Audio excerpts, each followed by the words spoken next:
నిస్సారమైన ఈ సంసారము సారవంతం కావాలంటే శక్తివంతమైనది భగవత్ ఆశ్రయం. ఆ భగవానుని వైపు అడుగులు వేయాలంటే మనలో దాగి ఉన్న ఈ శరీరమే నేను అనే అజ్ఞానాన్ని తొలగించి సర్వం కృష్ణమయం అనే విజ్ఞానం వైపు పయనించాలి. నేను, నాది, నావాళ్ళు అనేది అజ్ఞానం. సర్వం కృష్ణమయం అనేది విజ్ఞానం.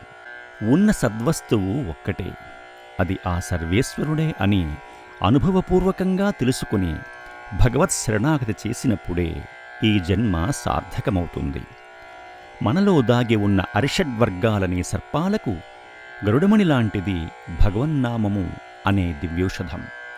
మనకెప్పుడూ ఆనందాన్నిచ్చేది, స్థిరమైనది, రక్షణ కలిగించేది, సర్వశ్రేష్టమైనది ఆ శ్రీకృష్ణ పరమాత్మ మనకందివ్వాలని కులశేఖర్లు ఆ స్వామిని ఇలా ప్రార్థిస్తున్నారు.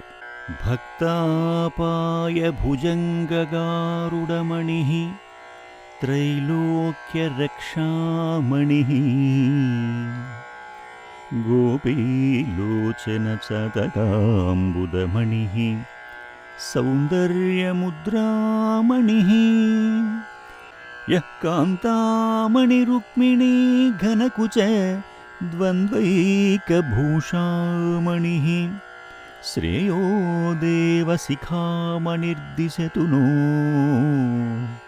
గోపాలచూడామణిః.